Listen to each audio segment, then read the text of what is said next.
That afternoon, the sky wore a soft gray, cloaking the mountain town in a strange, quiet stillness. Faraway pine trees swayed in the early autumn breeze, rustling gently like nature, exhaling a weary sigh. The last light of day filtered through thin clouds, casting a pale golden wash over the weathered wooden rooftops. A lonely kind of light. Mia Monroe stood at the second-floor window of the old house, where time seemed to have stopped long ago. Her hand rested on the cold glass, her eyes fixed on the hills stretching endlessly toward the horizon, where the sky seemed to hold the earth in a quiet embrace, one she had never known from any human being. She had lost her parents in a plane crash when she was 15. Since then, she had lived with her Aunt Claire and Uncle Thomas. Not cruel people, but never kind. They took her in out of obligation, not affection. They clothed her, fed her, gave her a roof, but never gave her warmth. They never raised their voices, but they also never called her dear, never tucked her in, never asked if her day had been good or hard.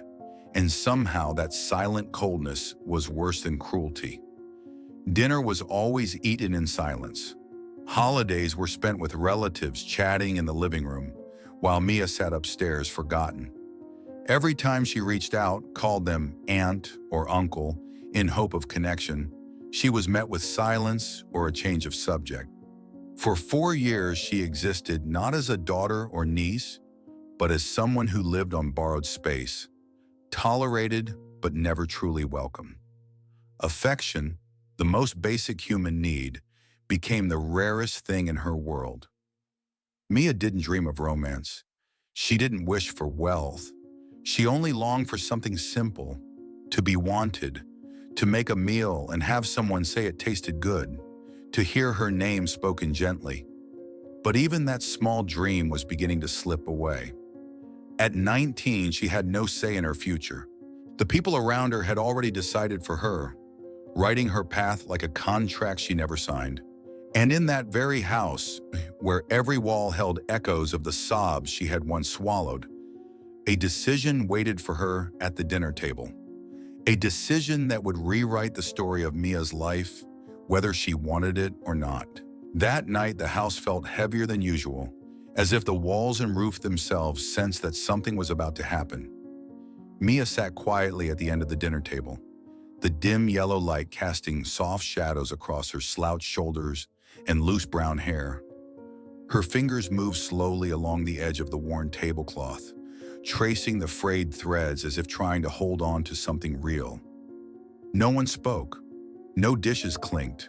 Only the steady ticking of the wall clock filled the silence, each tick stretching her anxiety further. Aunt Claire approached, placing a cup of tea in front of her. It was already cold, like her eyes, flat, distant, and void of warmth. Uncle Thomas sat at the head of the table, spine straight, hands folded over each other as if ready to deliver a verdict. Then he spoke, no hesitation, no soft landing. "We've made a decision." Mia looked up. The words struck her like a slow knife, dull but deep.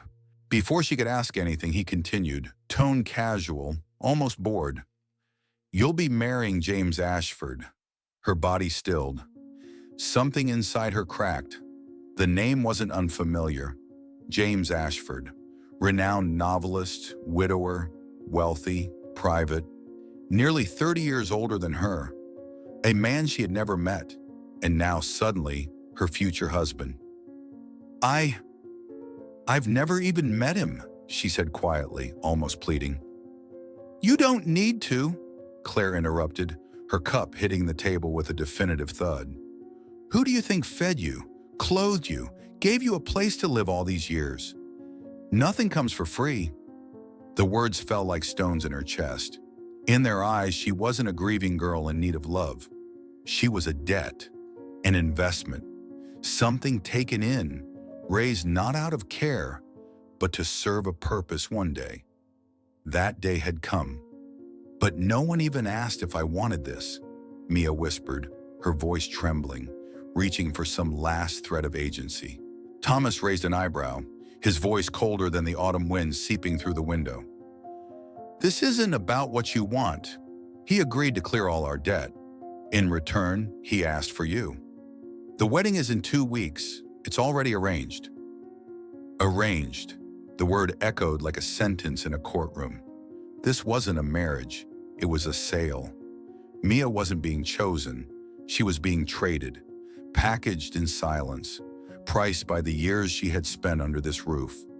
Every meal, every ride to school, every cold winter night in this house had been preparing her for this moment. Not with love, but with expectation. That night sleep didn't come. She lay curled on her bed, the pillow soaked in tears. No one knocked. No one asked if she was okay. She didn't cry because she feared the man she was to marry. She cried because, for the first time, she saw it all clearly. No one had ever truly wanted her to stay. 2 weeks passed like a quiet drizzle, persistent, dull, and leaving no room to truly feel anything. Mia couldn't remember how the days slipped by. All she knew was that each morning felt heavier than the last, as if even time had abandoned her. That morning, a white wedding dress was hung neatly on her door. No note, no question of whether she wanted to wear it. Strangers arrived early, bringing unfamiliar scents of makeup and the practiced hands of people who never once met her eyes. They didn't see her. They saw a task, a process, a face to paint, a body to prepare. Mia sat still, letting them touch her hair, her skin. She said nothing, didn't cry, but inside a storm brewed, silent but immense, a scream that had no sound, a slow, sinking truth that she was no longer herself. There were no loved ones present, no friends. No one held her hand. No one whispered, "It's going to be okay." The aisle was lined with flower petals she didn't recognize, leading her to James Ashford, tall, composed, unreadable in a gray suit. He didn't smile. He didn't bow. His eyes met hers not with warmth, but with a quiet question she couldn't answer. Each step Mia took felt like a goodbye to her freedom, to her girlhood, to the version of herself who once believed that if she stayed small enough, quiet enough, she might one day be loved. The ceremony ended in a strange silence. No clapping, no toasts, just signatures, rings, and lowered heads. It felt more like a business exchange than a wedding, and Mia was the object being transferred. In the car on the way to what was now her home, she sat beside James. No words were spoken. The trees blurred past the windows. The sky was a thick, muted gray, matching the fog in her mind. She didn't know where she was going, only that she no longer had the right to turn back. James's home was too large, too beautiful, too perfect, to the point of being lifeless. Stone walls, golden chandeliers, expensive art she didn't understand. Everything designed to impress, but nothing that made her feel safe. Every footstep echoed down the long hallways like her own fading voice. When James opened the bedroom door, Mia's chest tightened. The room was warm, carefully arranged, but to her it looked like a velvet cage where dreams quietly died. "You can rest," he said, his voice low and even. "I'll sleep in the room next door." Mia paused. She hadn't expected that. She didn't know if she felt relieved or more uncertain. Her voice barely escaped her lips. "Thank you." James looked at her for a long time, not as someone who had claimed her, but like someone trying to understand her from a distance. Then he nodded once and stepped out, gently closing the door behind him. Alone in the quiet room, Mia sat on the edge of the bed. She didn't cry. She didn't scream. She simply breathed slowly, as if every emotion had already been taken from her, leaving behind only a quiet emptiness she could no longer name. The next morning, soft sunlight filtered through thin white curtains, casting golden streaks across the crisp white bedding.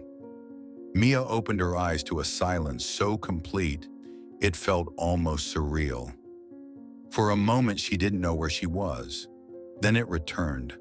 The memory, the new house, the new life, the role she hadn't chosen. She was still wearing the simple nightgown someone had left for her. Everything in the room was so neatly arranged, so untouched, it felt like she didn't belong. She sat up slowly, still clutching the edge of the blanket like it might shield her from the unfamiliar. As she moved toward the door, intending to find the kitchen, her eyes landed on a small wooden chair nearby. Resting on it was a tray, a steaming cup of tea, a few slices of toasted bread, and a neatly folded note. A few simple lines. "Good morning. I'll be in meetings until noon. Please have breakfast. If you need anything, speak to Mrs. Davis." Mia picked up the note, reading it over and over, as though it might contain something hidden between the lines. But there was no threat, no expectations, no "you must" or "you should," just a warm greeting and a cup of tea. She sat on the edge of the bed, lifting the cup in both hands. The warmth spread from her palms to her chest, up through her throat, into the corners of her eyes. For the first time in years, someone had made her breakfast without asking for something in return. No guilt, no strings attached. And somehow that small thing made her heart tremble. In the days that followed, the house didn't feel as cold as that first night. James never tried to start conversations, never crossed her space unless invited. It was as if he existed quietly beside her, always present but never pressing. Small gestures began to appear, like footprints left softly behind. Fresh flowers arranged in a vase on the living room table. Delicate blossoms she didn't recognize, but beautiful all the same. Each arrangement came with a small handwritten note, wishing you a peaceful morning. If you'd like a walk, the car's ready. No rush, just be yourself. Mia read those notes like she was learning a new language, the language of gentleness no one had ever taught her. She remained cautious, guarded, but something inside her started to shift. She no longer lowered her eyes when passing him in the hall. Her hands no longer clenched tightly during dinner. His presence no longer felt like a looming shadow. It had become something else, still, but warm. One morning she saw him standing by the library window, sunlight catching the silver in his hair, framing him in quiet light. She stepped closer, her heartbeat calm but present. "Thank you," she said softly, the words barely above a whisper, but real. James turned, his gaze steady as still water. The silence between them lingered. Then he answered, his voice deep and honest. "I just want you to feel safe. That's all that matters." Mia said nothing more. But when she walked out of the library that morning, her chest felt a little lighter, as if a window had just opened wide enough for the light to find its way in. That night, the house was wrapped in a stillness that felt almost sacred. A breeze whispered through the slightly open windows, brushing gently against the curtains. The hallway lights glowed softly, casting long shadows that stretched quietly across the wooden floor. Mia stood outside James's door, her hand resting gently at her side, fingers clutching the edge of her nightgown. Her heart wasn't racing, but steady, not out of panic, but something quieter, calmer. A sense that she was about to step towards something unknown. Not just a room, but a decision she had made for herself. She took a deep breath, then knocked lightly. The door opened with the softest sound. James stood there, surprise flickering briefly in his eyes before softening. He didn't ask, "Is something wrong?" or "Do you need anything?" He simply spoke her name, like an exhale. "Mia?" She looked up, her eyes clear and steady. "I'm not afraid anymore," she said. She wasn't stepping toward obligation. She was stepping out of the shell she had worn for years. For the first time, her decision belonged to no one else. This wasn't surrender, it was choice. James didn't respond right away. Instead, he quietly stepped back, opening the door wider. Inside, the warm light painted his face with something gentle and tired. The room smelled faintly of old books and pine wood. As Mia entered, he didn't lead her. He let her walk her own path. There was little said. None of it needed to be spoken. What passed between them was slow, almost reverent, as if they were learning how to touch for the first time, not with hands but with presence. James reached for her like someone who had once lost something precious and couldn't bear to break it again. Each touch was careful, each breath shared in silence. Mia didn't flinch. She let herself be seen. Raw, unguarded, real. No one said "I love you," but in every glance, every gentle brush of fingers, every moment of stillness, something else spoke. "I'm here. You're not alone anymore." When they lay down together, it wasn't in a rush of passion, but in a stillness full of understanding. James held her longer than needed, like he believed that holding her might quiet the years of emptiness she'd carried. His voice, barely above a whisper, brushed her ear like the wind.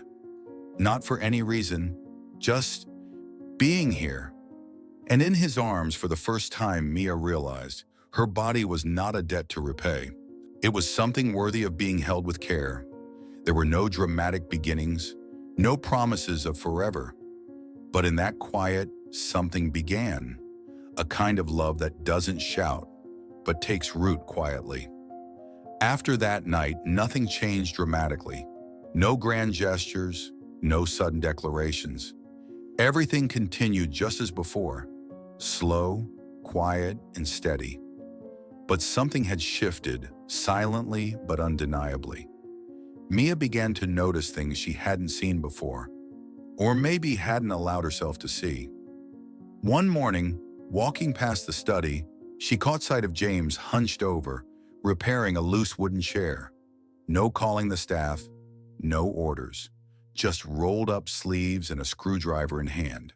Simple, ordinary, yet somehow deeply disarming.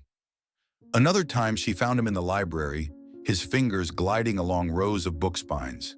He turned and asked softly, "Do you prefer novels or history?" She paused, surprised, then answered, "Novels, I think." "Then I'll set a few aside for you."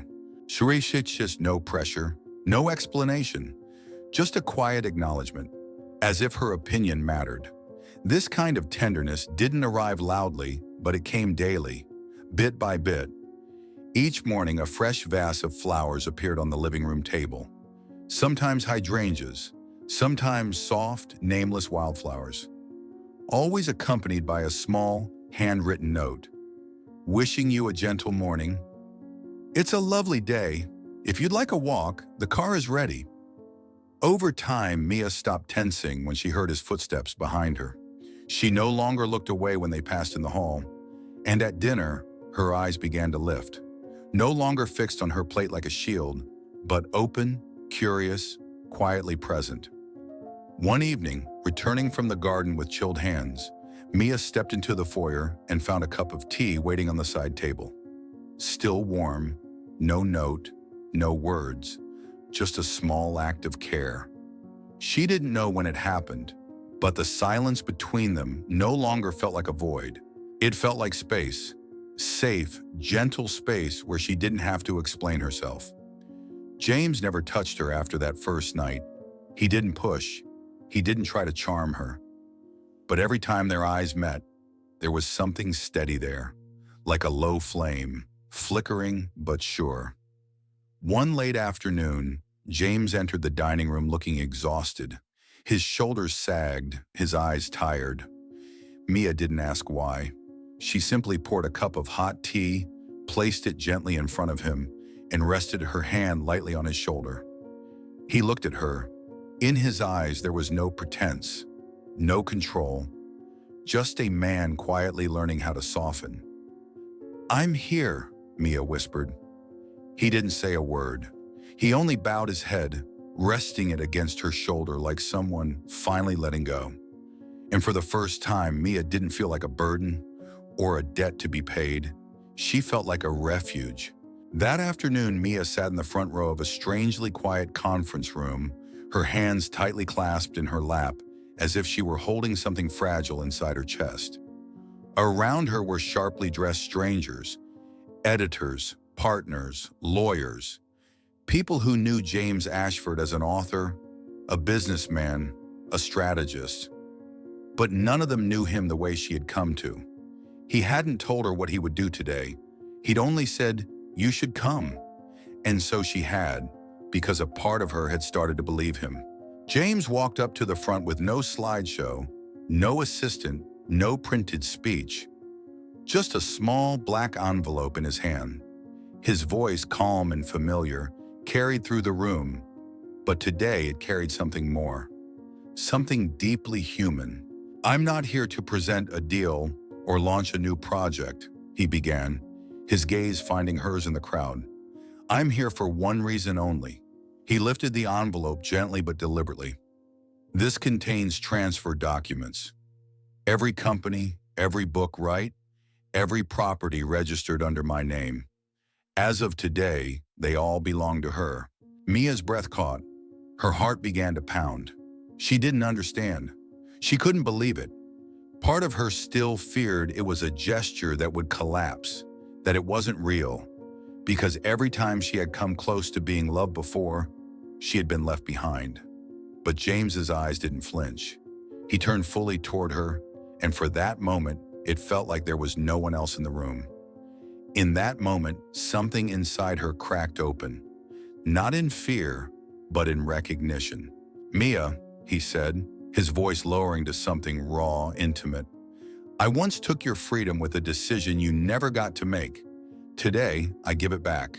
Not because I have to, but because I want you to live, not just exist, on your own terms." The world seemed to fall silent. A single tear slipped down Mia's cheek, unnoticed. Not from fear, not from sadness, but because, for the first time in her life, someone loved her by letting her go. No control, no condition, just trust, placed gently into her hands. She had lived her whole life as someone passed around, as someone tolerated, as someone who had to earn her place. She had been silenced, overlooked, made to believe she wasn't enough. And now the man she once feared was the first to truly see her. Not as a debt, not as a duty, but as someone worthy, just as she was. She raised her hand to her mouth, trembling. Her chest ached with emotion too big for words. No one in the room spoke, but in their silence, Mia felt what her heart already knew. Real love isn't about holding on. It's having the courage to let someone go, because you believe they're strong enough to stand and still loved enough to return. There was no farewell party, no dramatic goodbyes, no one waved from behind. James and Mia left the city on a quiet morning, carrying just a few boxes, an old pickup truck, and a small wooden sign that hung by their new front gate. It read, "The Monroe." The house sat on the edge of a small town. Red roof, wide porch, white windows opening out to soft green fields. Not grand, not impressive, but warm, real, and entirely theirs. James had said it the moment they stepped inside. "I don't want to live somewhere that shows wealth. I want to live somewhere we can start over as ourselves." Mia ran her hand along the window frame, where sunlight painted long gold streaks across the wooden floor. The curtains swayed gently in the breeze, carrying the scent of fresh wood and apple pie, something she learned to bake within days of moving in. No one told her what to do. No one measured her worth. Every small thing she did was received with quiet kindness and genuine appreciation. The next morning, Mia took James somewhere she had never taken anyone before. A small hilltop cemetery where her parents rested. 2 simple gravestones covered in moss and wildflowers. They stood in silence for a long time. Then James reached for her hand. His grip was warm, grounding. He bowed his head and spoke, voice low, barely steady. "I know. You didn't choose me," he whispered, "but I promise, every day from now on, I'll be the man who earns your heart. I'll protect it like it's the only thing I was born to do." Mia turned to him, a tear slipping quietly down her cheek. She didn't need vows. She didn't need flowers. Just those words. And from that moment on, this small house became something more than a place to live. It became home. 5 years later, the little house still stood just as quietly as the day they first arrived. But now it was filled with something new. Life. The sound of their 3-year-old son laughing from the kitchen echoed every morning. James's deep voice followed, often mimicking silly characters from bedtime stories. Tiny footsteps pattered down the hallway, chasing after toy cars or imaginary dragons. Mia no longer woke up to alarms. She woke up to joy. Each morning she would lie in bed for a few extra minutes, listening. Not because she doubted it, but because part of her still marveled at the fact that it was real. That she was living this life, not borrowing it, not dreaming it.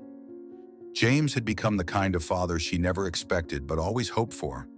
Gentle, attentive, and fully present. He folded tiny socks with more care than Mia did. He knew the exact temperature their son liked his milk. He remembered which tea Mia drank when she couldn't sleep and how she always forgot where she left her book on the porch swing. They didn't celebrate with big events, but James left love behind in the smallest places. A note scribbled on the bathroom mirror. The sky looks kind today. Take a breath. A towel already warmed when she stepped out of the shower. A cup of cocoa waiting on the table when she wrote late into the night. That day held nothing grand, just toast for breakfast, a garden lunch, and an afternoon of laughter around the backyard swing James had built himself. But each moment, however ordinary, whispered one truth. Mia wasn't surviving anymore. She was fully living and being loved in the living. That evening, beneath the string lights Mia had hung herself, James handed her a small box. Inside was a delicate silver necklace with 5 tiny stones, one for each year they had walked through together, imperfect but real. Not for the value, he said, gently squeezing her hand, just because every year deserves to be remembered. Mia smiled through tears. She stepped into his arms, not from uncertainty, but from peace. I love you, she whispered, not to be accepted, but because she already was. James held her close and kissed her forehead. I love you too. And that night, as their son giggled softly in his sleep down the hall, as the breeze kissed the curtains and warmth filled the space between them, Mia knew. Love doesn't have to be loud. It just has to be real and chosen every single day. Morning light streamed softly through the curtains, casting warm streaks across the white blanket. In the quiet room, Mia was no longer the girl who feared waking up, no longer bracing for something to go wrong. She opened her eyes with a lightness in her chest, not because of anything grand, but because every morning in this home now felt like a quiet miracle. Downstairs, her little boy giggled as James told him another story, maybe about dragons, maybe about a talking bean. She didn't move. She simply listened. And in that moment, she was grateful. Grateful that she hadn't given up. 5 years ago, Mia thought her life was made only of loss. But now she knew. The pain of her past had blossomed into the softest thing she had ever held. A family. There had never been a dramatic proposal, no fireworks, no shouting from rooftops. But every small gesture, every gentle glance, every hand held in silence had whispered the same thing. I'm here, and you are worthy of love. So if this story touched something in your heart, let it be a reminder to keep your heart open, because you never know what quiet miracle might be waiting on the other side of a silent door. And maybe, just maybe, your miracle is closer than you think. Tell me, what does home mean to you?